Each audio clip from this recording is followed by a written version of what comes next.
Great nations do not fight endless wars.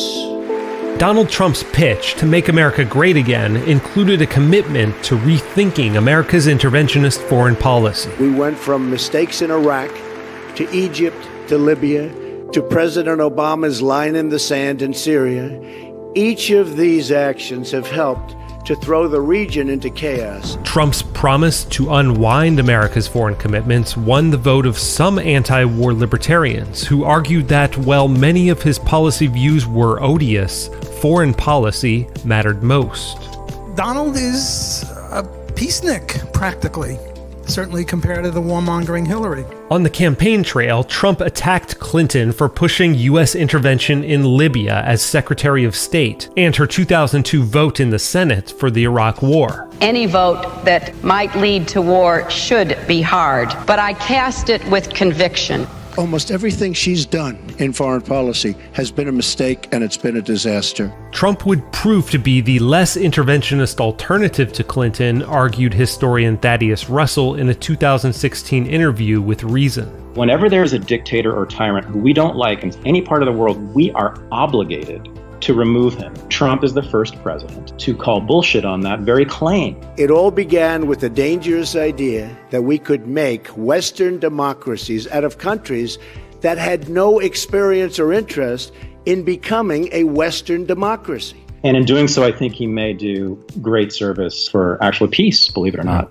But has Trump lived up to the non-interventionist hype? I think Trump has moved America considerably closer to peace. At the very same time, he's moved us into more wars. So it's a terribly mixed bag. Russell says that Trump's rhetoric alone advanced the non-interventionist cause. He called into question the need for America to invade countries, to change their regimes, and to stay there as occupation forces. Specifically, he called into question the Iraq War. Obviously, the war in Iraq was a big, fat mistake. We spent $2 trillion, thousands of lives. We don't even have it. We should have never been in Iraq. We have destabilized the Middle East. And that was really important and historic, and I'm really grateful for that.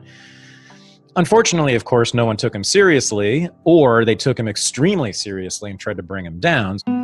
Trump isn't the first modern president to promise an end to foreign entanglements on the campaign trail, only to double down on those commitments once in office. Candidate Barack Obama called Iraq a dumb war that he would end and never replicate. We have to use our military wisely, and we did not use our military wisely in Iraq. Obama did temporarily withdraw troops from Iraq on Bush's pre-negotiated timetable, but intervened again a few years later after ISIS filled the power vacuum. He also expanded the war on terror into several new countries and began personally ordering covert drone strikes, one of which killed a 16-year-old American and another that killed at least 13 people headed to a wedding. Even George W. Bush, who started the disastrous wars in Iraq and Afghanistan, ran against nation building on the campaign trail. I just don't think it's the role of the United States to walk into a country and say, we do it this way, so should you. You know, the American people want peace. Scott Horton, a popular anti-war podcast host and author of a book on the history of the war in Afghanistan, agrees with Russell that Trump's rhetorical attack on the foreign policy establishment helped the anti-war cause. It was necessary for him to destroy the legacy of George W. Bush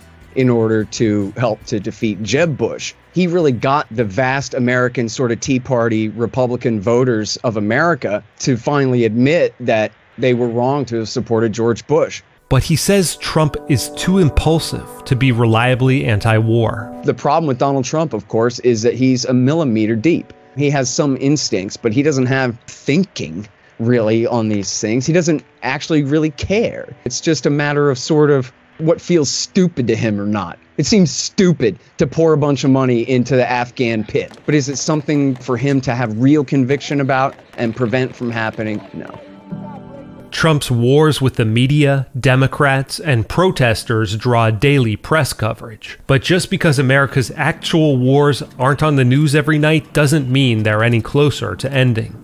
Trump hasn't invaded any new countries, but he has ramped up the nearly 19-year-long $2 trillion Afghanistan war that's cost the lives of tens of thousands of Afghanis and more than 3,500 U.S. and NATO troops. My original instinct was to pull out, and historically, I like following my instincts.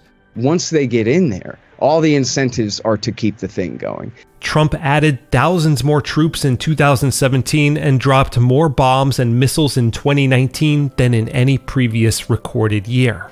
The consequences of a rapid exit are both predictable and unacceptable.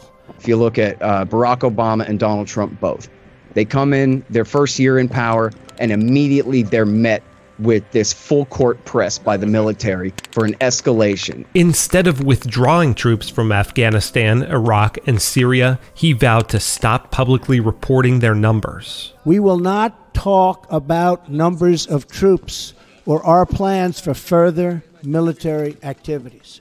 The Trump administration did strike a deal with Taliban leaders in late February to wind down the war within 14 months if they pledged to prevent terrorist groups like Al-Qaeda from operating in the country. And the Pentagon announced a reduction in forces and withdrawal from 5 Afghanistan bases on July 14th. The fact that Trump was willing to break with Bush and Obama's policy and go ahead and negotiate directly with the Taliban was a clue that he was really serious. But Horton says that deal could be scuttled by allegations that Russia paid bounties to Afghanis who killed U.S. troops, which prompted Republican Liz Cheney to partner with several House Democrats to place conditions on the Afghanistan exit. The way it's negotiated is, okay, we'll withdraw over the next year. If Trump is unelected in the fall, then it would be the new Biden government, presumably, to come in and be in charge of implementing that withdrawal through next May. And so that's plenty of time, really not just for Biden, but even for Trump, if he's reelected,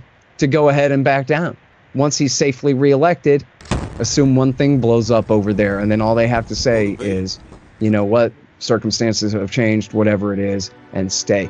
Horton points out Trump has increased U.S. involvement in Yemen and Somalia. These are 2 of America's most horrible wars, and no one pays any attention to them whatsoever. And hundreds of thousands of people have died, mostly because of the famine and the difficulties. And it is a war that is designed deliberately to inflict as much punishment as possible on the civilian population of the country, deliberately targeting water, electricity, sewage, hospitals, and farms. Anything that is to support the infrastructure of civilian life in that country. It's a deliberate medieval siege campaign. And Trump has continued and escalated the war on terror, which could make the U.S. susceptible to getting involved in even more conflicts around the globe. Any regime in the world that has a problem with any of their subjects, all they have to do is call them terrorists and ask the Americans for help, and the Americans will come running.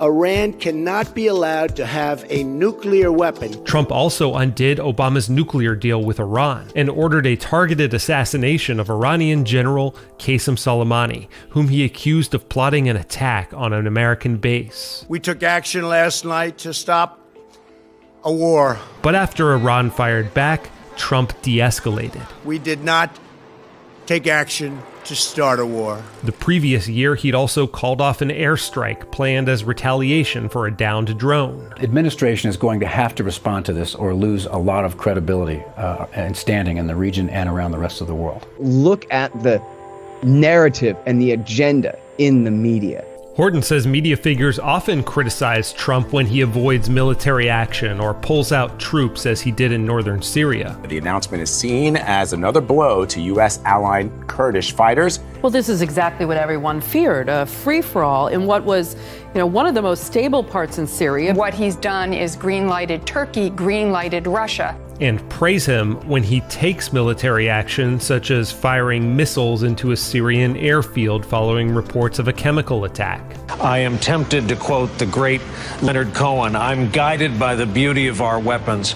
Donald Trump became president of the United States. I think this was actually a big moment. How dare Donald Trump try to end any of America's wars? Tried to get out of Syria twice, and they went to full jihad against him to force him to stay, and he backed down both times. One group of scientists believes Trump has pushed the world closer to nuclear war, citing his withdrawal from the Iranian nuclear deal and 2 Russian nuclear treaties as reason to move the atomic doomsday clock closer to midnight. And Russell worries about the increasingly belligerent rhetoric on both sides of the aisle towards China, which Trump has escalated tensions with through his trade war and reported placement of low-yield nuclear weapons in the region. Going to war with China seems like an extremely bad idea. I'm actually more worried about the Democrats long term. Why is that? They want to surround Russia militarily and then force Putin to resign, back down, offer major concessions, but basically do business with the United States as we see fit. That's the long-term danger, but that's not so much from Trump. For me, the best aspect of the foreign policy of Trump is he has revealed the mind of the foreign policy establishment, the way that the establishment thinks about foreign policy, and really government workings and the workings of the state generally. And the worst aspect of the Trump foreign policy? Worst aspect of the Trump foreign policy is that he's a mass murderer just like the rest of them. In the end, Trump had the power as commander-in-chief to start bringing American troops home, but he failed to formulate a coherent strategy for doing so. We spent $8 trillion over 20 years fighting all these wars and doing nothing but empower our government's adversaries, the Iranians and their friends, and our real enemies, Al-Qaeda and their friends, all around the region. And meanwhile, you're telling me we're short on hospital beds? We're short on masks and gowns for nurses? While you guys are still bombing Iraq for now the 30th year straight. That doesn't have to be this way. It never should have been this way. We screwed up, got the whole 21st century off on the wrong foot, but we didn't need to. We could call the whole damn thing off now. Everybody knows that. And just forge that new consensus and stick with it. It should be easy because we're right.